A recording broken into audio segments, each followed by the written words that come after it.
তা ইমাম মাহদী আবার কখন আসবে? আমরা তো বুঝলাম ইমাম মাহদী আসবেন, তারপরে দাজ্জাল, তারপরে ঈসা আলাইহিস সালাম, তারপরে খেলাফা, এই তো। আর ইমাম মাহদী আবার কখন?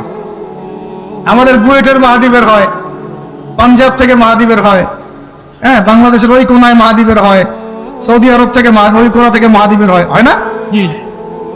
খুব ভালো করে মনে রাখবেন, যতক্ষণ এই বিশ্বে একটা মালহামা না হচ্ছে মাহদী আসছেন না।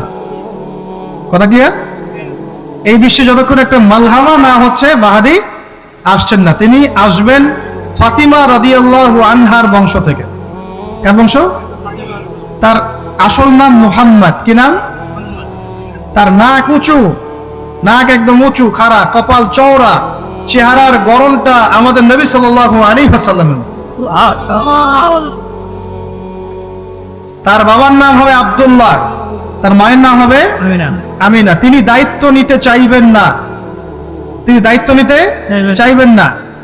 তিনি দায়িত্ব না নেওয়ার জন্য মদিনা থেকে পালিয়ে মক্কায় চলে আসবেন। ভয়ে আমাকে দায়িত্ব দিও না, এই ভয়। ও তিনি আরবি ভাষায় কথা বলবেন, বাংলা ভাষায় না। এখনকার মাহাদিরা পাঞ্জাবি ভাষায়, বাংলা ভাষায় কথা বলে, ঠিক আছে? এবং এই কাবা ঘর যেটা আমরা তাওয়াফ করি, এখানে যে হাজার আসওয়াদ আছে না, আর এই যে হাজার আসওয়াদ আর মাকাম ইব্রাহিম, এই দুটো জায়গার মাঝামাঝি মানুষ তাকে চিনে ফেলবে, এই তো মাহদী। তার হাতে মানুষ বয়াত নিবে 313 জন। কতজন? ওই তালুত বাহিনীটা 313, বদরও 313, এখানেও 313। এবার শুরু হবে আসন খান। এবার প্রথমে ওই আরবেরই একটা গোত্র বনু কালব। কোন গোত্র? এই বনু কালব এই ইমাম মাহদীর বিরুদ্ধে যুদ্ধ করবে, আর মাহদী এই যুদ্ধে জয়লাভ করবেন ইনশাআল্লাহ। তারপরে সিরিয়া, শাম থেকে, শাম মানে শুধু সিরিয়াই না, ওই পুরো অঞ্চলটাই শাম, ওখান থেকে একটা দল আসবে এই মাহদীর সাথে যুদ্ধ করার জন্য। আল্লাহ পাক তাদেরকে মক্কা মদিনার মাঝখানে বাইদা নামক জায়গায় ধসিয়ে দেবে। কোন জায়গা? বাইদা। এটাই সেই চিহ্ন যেটা প্রমাণ করবে যে এই ব্যক্তি মাহদী। এরপরে মুসলমানদের আর কোনো পতন নাই, আর পিছনে ফিরে তাকানোর কোনো সুযোগ নাই। মুসলমানরা আর মাথা নিচু করবে না ইনশাআল্লাহ কোনোদিনের জন্য। তারপর চলতে থাকবে খালি ইসলামের বিজয় আর বিজয় আর বিজয় আর বিজয়।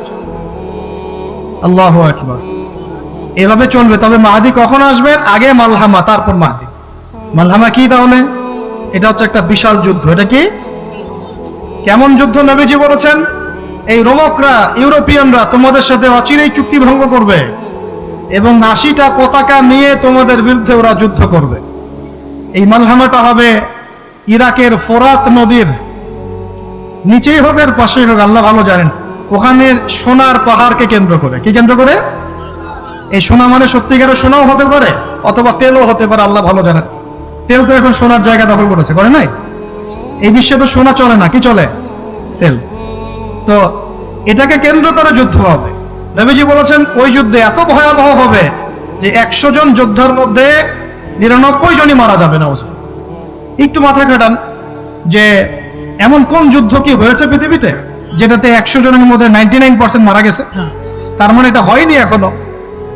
আর একটা যুদ্ধে এত পার্সেন্ট মানুষ কিভাবে মরতে পারে? যদি সেটা ঢাল তলোয়ারের যুদ্ধ হবে, কি মরতে পারে? নিশ্চয়ই এমন কোন অস্ত্র সেখানে প্রয়োগ করা হবে যাতে একাধারে অনেক মানুষ তাড়াতাড়ি মারা। এটা এই অস্ত্র এখনকার যুগের কি অস্ত্র? নিউক্লিয়ার ওয়েপন্স হতে পারে, হতে পারে যদি এই যুগে সেটা হয়। আর যদি আল্লাহ পাক এটাকে আবার পূর্বের অবস্থায় নিয়ে যান, সেটাও হতে পারে, আল্লাহ ভালো জানেন। আমরা এটাকে ইন্টারপ্রিটেশন বলছি, এটা সঠিক হতে পারে, বেঠিক হতে পারে, অ্যাটলিস্ট একটা ধারণা তো পাচ্ছি।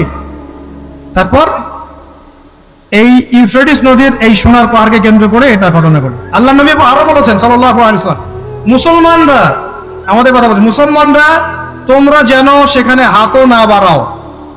কোন মুসলমান যেন ওই সোনায় হাতও না বাড়ায়, মানে ওই দিক থেকে আমরা যেন সম্পূর্ণ মুক্ত থাকি। ওরা মারামারি করে শেষ হয়ে যায়। বিশ্বটা হয়তো সংক্ষিপ্ত হয়ে আসতে পারে যদি এরকম কোনো ম্যাসিভ নিউক্লিয়ার যুদ্ধ হয়ে যায়, যেটার আশঙ্কা অনেকেই করেন। মিলিটারি অ্যাফেয়ার্স যারা পড়েন তারা করেন, পলিটিক্স যারা করেন তারা করেন। এবং এই জায়নিস্টরা চাচ্ছে, এই জায়নিস্টরা খুব করে চাচ্ছে বিশ্বে এমন একটা যুদ্ধ লাগুক। একবার ইউক্রেন রাশিয়ার ইস্যু তুলে দেয়, একবার সিরিয়ার ইস্যু তুলে দেয়, একবার একবার আফগান ইস্যু তুলে দেয়, একবার ইরাকে ইস্যু তুলে দেয়, একবার প্রথম বিশ্বযুদ্ধ লাগায়, একবার দ্বিতীয়টা লাগায়, ওরা খুব করে যাচ্ছে যেন আরো একটা লাগে। এবার যদি লাগে তাহলে এটা কনভেনশনাল যুদ্ধ হবে না, এটা দেখবেন একটা নিউক্লিয়ার যুদ্ধ হয়ে গেছে। সেটা হয়ে গেলে ওয়ার্ল্ডের আয়তন আর এমন থাকবে কিনা আল্লাহ ভালো জানে। এগুলো ভাবতে হবে এবং আমাদের করণীয় ফিক্স করতে হবে। তবে করণীয় ওই কথাগুলো যেগুলো আগে বলেছি। যদি কিয়ামত হতে আর একদিনও বাকি থাকে, করণীয় এগুলোই থাকবে, চেঞ্জ হবে না, তাই না? কিয়ামত হতে যদি একদিনও বাকি থাকে, তাহলেও আমাদের কাজ ইলম অর্জন, আমল করা, পরিবার ঠিক করা, হালাল খাওয়া, বেশি বেশি তাসকিয়া, দাওয়াত ও জিহাদ। আর কোনো আমল আছে আমাদের? এইগুলোই কাজ। এগুলো হচ্ছে বিশ্বের ভবিষ্যৎ। আল্লাহ রাব্বুল আলামিন আমাদের সবাইকে এই বিষয়গুলোর জন্য প্রস্তুত থাকার তৌফিক দান করুন। ফিতনাময় একটা পরিবেশে একজন মুমিন যার অন্তর্দৃষ্টি আছে, যে কোরআন এবং সুন্নাহ দিয়ে এই বিশ্বের এই রহস্যগুলো উদ্ঘাটন করতে পারে, সে ভালো থাকতে পারে না। তার মনটা সবসময় কিন্তু মানে ব্যাকুল থাকবে যে কিভাবে এইসব সমস্যা থেকে নিজে উত্তরণের পথ খুঁজতে পারি, আর আমার পরিবারকে বাঁচাতে পারি, আর আমার জনগণকে বাঁচাতে পারি। আর যদি আপনি আত্মকেন্দ্রিক হন, স্বার্থপর হন, তাহলে নিজের চটকায় তেল দিবেন। নিজে ভালো থাকলেই বাপের নাম। তো দেখুন, এই জামানার কথাই নবীজি বলছেন সাল্লাল্লাহু আলাইহি ওয়াসাল্লাম, তোমাদের সামনে এমন একটা যুগ আসছে, নবীজি বলছেন জামানা সাবরিন, কঠিন জামানা। যেই জামানায় ঈমান নিয়ে চলাটা হবে হাতের মধ্যে আগুন নিয়ে চলার মতো। নবীজি বলছেন ওই সময়ে সাহাবী জিজ্ঞাসা করছেন, ইয়া রাসূলুল্লাহ, আমি ওই সময়ে কি করব? ওই সময় আমি কি করব? আমাকে কি পরামর্শ দিচ্ছেন?